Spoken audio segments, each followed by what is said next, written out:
Hello students, हम लोग प्रश्नावली 9D पे हैं और क्वेश्चन नंबर 13। आकृति में देखिए ABC एक समकोण त्रिभुज है। ABC एक समकोण त्रिभुज है जिसका कोण A समकोण है, यानी A 90 डिग्री दिया हुआ है। ठीक है, फिर आगे क्या कर रहा है कि BCED ACFG ABMN क्रमशः भुजाओं BCCA और AB पर बने वर्ग है। अच्छा देखिए, यहाँ पर भुजा BC पर बना हुआ है ये BCED ये वर्ग, और भुजा AC पर बना हुआ है, यहाँ पर देखिए CA पर बना हुआ है कौन सा ACFG, और यहाँ भुजा AB पर बना हुआ वर्ग कौन है, तो यहाँ पे है ABMN। ठीक है, फिर आगे क्या करा है कि रेखाखंड X जो है ना DE पर लंब है, AX जो है DE पे यहाँ पे लंब है। फिर आगे कह रहा है कि भुजा BC को Y पर मिलता है, BC को Y पे मिलता है, तो यहाँ भी ये लंब ही होगा, दर्शाना है इन सब को। चलिए देखते हैं पहले दिया क्या है और फिर क्या सिद्ध करना है। दिया है कि त्रिभुज ABC में एंगल A समकोण है 90 डिग्री का है। फिर क्या कह रहा है कि BCED ACFG और ABMN वर्ग है। ठीक है, फिर आगे क्या दिया है कि AX लंब है DE पर, जो भुजा BC को बिंदु Y पर मिलता है। ठीक है, तो सिद्ध करना है सबको जो ऊपर है। चलिए चाहो तो लिख सकते हो एक करके। ट्रायंगल MBC सर्वांगसम है ट्रायंगल ABD के। दूसरा हमें दिखाना है कि एरिया ऑफ BYXD जो होगा बराबर होगा 2 times of area of MBC triangle के। फिर उसके बाद थर्ड नंबर में देखिए दिया है एरिया ऑफ BYXD बराबर होगा एरिया ऑफ ABMN के। 4 नंबर में फिर है ट्रायंगल FCB सर्वांगसम है ट्रायंगल ACE के। 5 नंबर में एरिया ऑफ CYXE जो है बराबर है 2 times of area of FCB के। 6 नंबर में देखिए एरिया ऑफ CYXE जो है ना बराबर है एरिया ऑफ ACFG के। और फिर यहाँ पे 7 नंबर देखिए एक और है, हमें दिखाना है एरिया ऑफ BCED बराबर है एरिया ऑफ ABMN प्लस में एरिया ऑफ ACFG के। चलिए एक एक करके हम लोग सबको साबित करेंगे। चलिए तो एक एक करके सबका प्रमाण हम लोग यहाँ पर देखते हैं। चलिए प्रमाण देखते हैं। पहले हम लोग लेते हैं कि त्रिभुज MBC तथा त्रिभुज ABD, इस त्रिभुज में देखते हैं। देखिए ध्यान से, MBC और त्रिभुज ABD किधर है, ये रहा, देख लीजिए MBC ये वाला और ABD ये वाला। तो देखो अगर हम लोग दोनों त्रिभुजों में देखें तो देखो इस त्रिभुज की भुजा AB इस त्रिभुज की भुजा BM के इक्वल हो जाएगी। क्यों होगी? क्योंकि इस वर्ग की ही ना ये दोनों भुजा हैं, वर्ग की भुजा है इसके बराबर होगी। उसी तरह से ये भुजा इस भुजा के बराबर होगी, वर्ग की भुजा है, तो दो चीजें तो उभयनिष्ठ हो जाएगी और दो चीजें तो बराबर हो जाएगी। और तीसरा जो हो जाएगा क्या हो जाएगा, तो तीसरा देखिए यहाँ पर यह कोण इस 90 वाले में जुड़ रहा है और इस 90 वाले में ये भी जुड़ा है, तो यानी कि ये दोनों कोण भी बराबर हो जाएंगे, है ना जी। चलिए तो यहाँ पर हम लोग लिख सकते हैं पहले कि इसमें का जो MB है वह इसके AB के बराबर हो जाएगा। वर्ग की भुजाएं हैं, वर्ग की भुजाएं हैं तो वो तो बराबर होगी ना जी।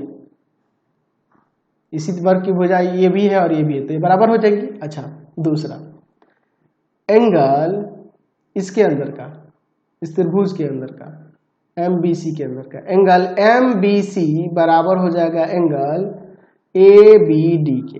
क्यों बराबर होगा? देखो यहां पर एंगल MBA बराबर होगा एंगल CBD 90 होगा, और इसी में दोनों तरफ एंगल ABC जोड़ने पर, तो देखो इसमें अगर एंगल ABC जोड़ देंगे तो ये वाला हो जाएगा एंगल MBC, और इधर हो जाएगा, इधर एंगल ABC जोड़ देंगे तो हो जाएगा एंगल ABD, जो कि हमने ऊपर दिखाया है, हो जाएगा। अच्छा, और क्या करते हैं यहाँ पर, तीसरी भुजा इसके अंदर BC और इसके अंदर की भुजा BD के इक्वल हो जाएगी।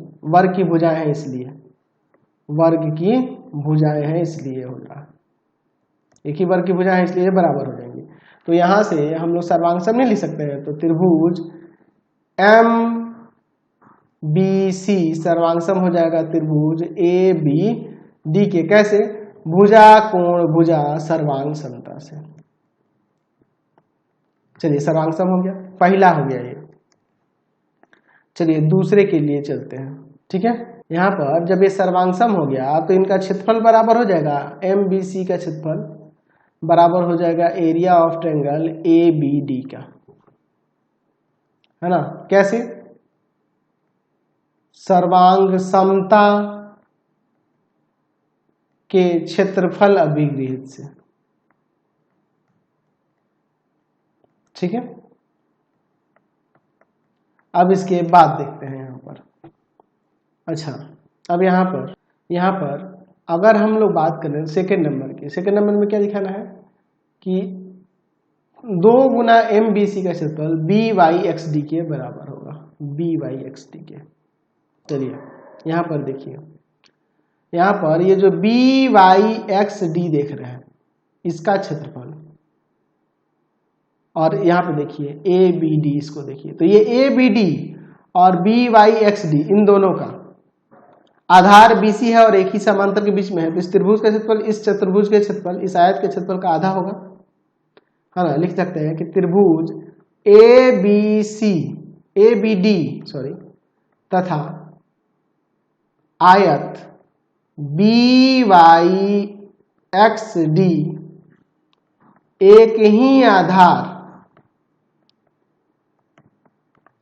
आधार BD तथा एक ही समांतर रेखाओं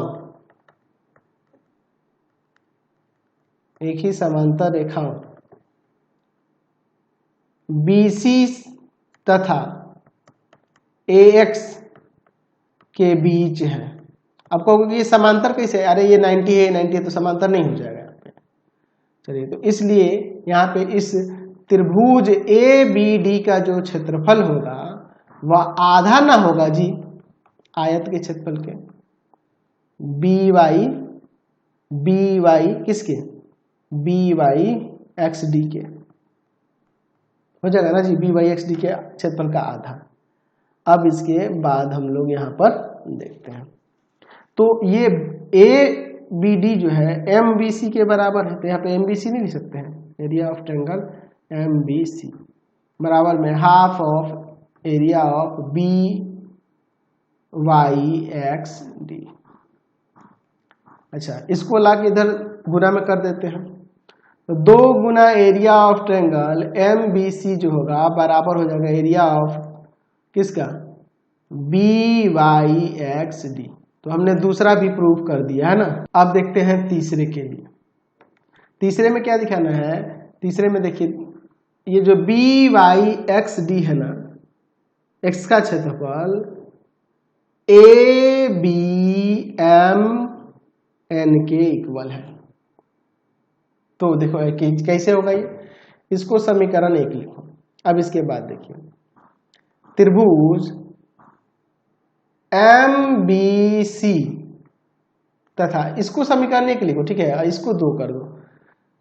MBC तथा यहाँ पे वर्ग ABMN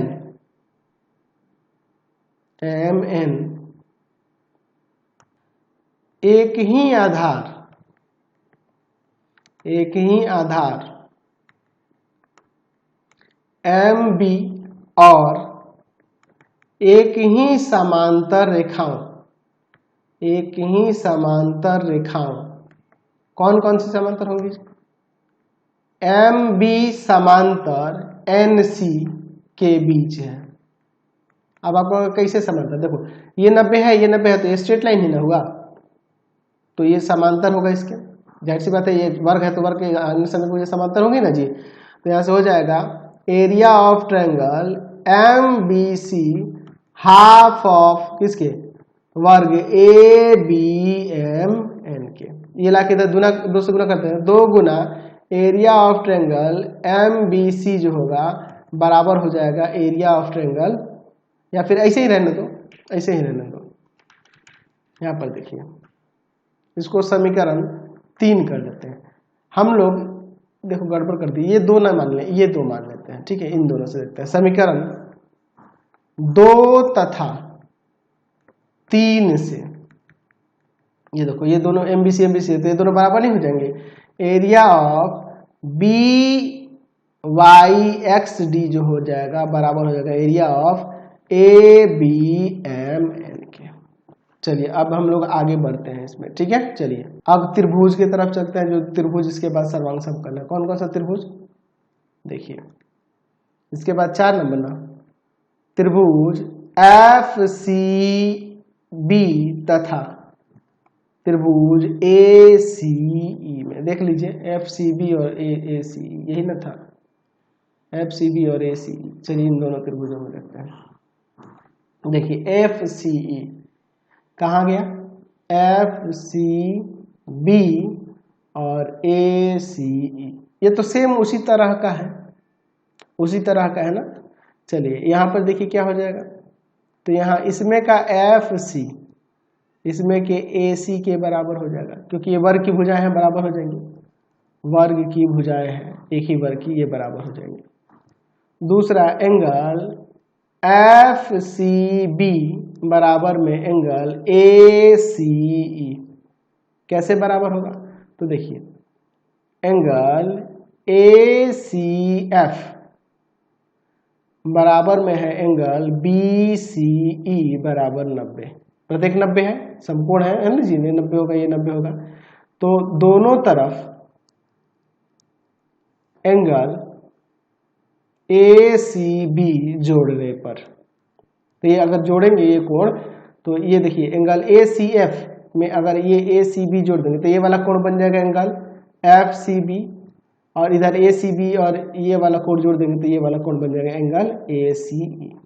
तो इसीलिए मैंने ये लिख दिया। और तीसरा चीज क्या हो जाएगा यहाँ पर, इसमें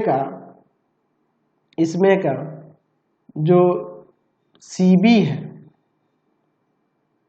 CB या यूं कहो कि BC जो है इसमें का CB या BC, वह किसके बराबर हो जाएगा, CE के बराबर हो जाएगा, इस त्रिभुज के CE के बराबर, क्योंकि इस वर्ग की भुजाएं हैं, तो बराबर हो जाएगी। चलिए तो यहाँ से त्रिभुज सर्वांगसम नहीं हो जाएगा, त्रिभुज FCB सर्वांगसम हो जाएगा त्रिभुज ACE के भुजा कोण भुजा सर्वांग समता से। चलिए तो ये भी सर्वांगसम हो। अब जब ये सर्वांगसम हो गया, आगे देखिए 5वां नंबर के लिए, तो जाहिर सी बात है जब सर्वांगसम हो गया तो इनका क्षेत्रफल बराबर हो जाएगा, ठीक है। कैसे, तो सर्वांगसम क्षेत्रफल अभिगृहित से, ठीक है, अभिगृहित से हो जाएगा। अब इसके बाद देखिए यहाँ पर, अब इसके बाद देखते हैं, हमें जो 5वां नंबर दिखाना था, 5वें नंबर में वह हमें दिखाना है कि CYXE का जो क्षेत्रफल होगा वह FCB का 2 गुना होगा, ठीक है। तो अगर देखें हम लोग त्रिभुज ACE तथा आयत CYXE एक ही आधार CE तथा एक ही समांतर रेखाओं, एक ही समांतर रेखाओं कौन कौन सी जी, CE समांतर AX के बीच स्थित है। तो यहां से हम लोग लिख सकते हैं कि इसका क्षेत्रफल जो होगा ट्रायंगल ACE का, ACX है, ACE है हाँ, वह हाफ होगा इसका CYXE का। ठीक है, चलिए अब ACE हटा कर ये लिख नहीं सकते हैं जी। चलिए तो यहाँ पे इसको हटा कर ये वाला लिख देते क्योंकि क्षेत्रफल बराबर है area of triangle FCB equal to में half of area of CYXE। ये जाकर उधर गुना करेगा तो एरिया ऑफ CYXE जो हो जाएगा 2 गुना हो जाएगा एरिया ऑफ ट्रायंगल FCB के। ठीक है, ये हमने इसको दिखा दिया। अब देखिए छठे नंबर में दिखाना है कि ये CYXE का जो क्षेत्रफल है वह इसके ACFG के क्षेत्रफल के बराबर है। तो देखिए अगर हम लोग देखें यहाँ पर इसको समीकरण 3 तक हो गया था ना, इसको 4 मान लेते हैं। अब इसके बाद देखिए यहाँ पर एरिया ऑफ ट्रायंगल, यहाँ पर हम लोग कर सकते हैं FCB हाफ हो जाएगा एरिया ऑफ ACFG के। क्यों? क्योंकि लिख सकते हैं यहाँ पे कि त्रिभुज FCB तथा वर्ग क्या नाम है इसका ACFG एक ही आधार CF तथा एक ही समांतर रेखाओं CF समांतर BG के बीच है। ठीक है, तो अब इसे समीकरण 5 ले लेते हैं और इस समीकरण 4 तथा 5 से समीकरण 4 तथा 5 से क्या हो जाएगा, ये बराबर हो जाएगा कि नहीं, एरिया ऑफ CYXE बराबर हो जाएगा एरिया ऑफ ACFG के। चलिए अब इसके बाद हम लोग एक और है बचा, उसको भी देख लेते हैं। 7 नंबर एरिया ऑफ BCED, इसमें 2 आयत से मिलकर बना है वर्ग। कौन? एरिया ऑफ BYXD और प्लस एरिया ऑफ CYXE। अब देखिए इसका क्षेत्रफल हमने ऊपर बराबर दिखाया था किसके, BYXD का, वो आपका BYXD किसके बराबर दिखाया था, एरिया ऑफ ABMN, और CYXE का किसका दिखाया है, एरिया ऑफ ACFG। यही ना प्रमाणित करना था, तो ये हमने ये दिखा ही दिया। ठीक है, ये भी हमने दिखा दिया। तो यही आपके क्वेश्चन थे, मैंने सारे क्वेश्चन अब आपको बता दिए। ये 7 नंबर था। चलिए आज की क्लास में इतना ही, नेक्स्ट क्लास में आगे देखेंगे। आपको हमारे 3 चैनलों को सब्सक्राइब करना होगा। पहला है पाथफाइंडर क्लासेस छपरा, दूसरा है आपके पास भारती भवन रविकांत सर, भारती भवन रविकांत सर, और तीसरा चैनल है Ravikant sir RD Sharma solution. तीनों चैनल को सब्सक्राइब कर लेंगे। इससे रिलेटेड वीडियो के लिए सीधे डिस्क्रिप्शन में, इससे रिलेटेड नोट्स के लिए गूगल पे जाकर सर्च करेंगे www.ravikantsir.in, और यहाँ जाकर आप सभी क्लासेस के नोट्स उनके PDF को डाउनलोड कर सकते हैं, पढ़ सकते हैं। इंस्टाग्राम और फेसबुक पर जाकर पाथफाइंडर क्लासेस अपना को लाइक एंड फॉलो करना नहीं भूलेंगे। Thanks for watching the video. Comment करके जरूर बताएं कि हमारे चैनल की वीडियोज आप सभी को कैसे लगते हैं। Thanks for watching.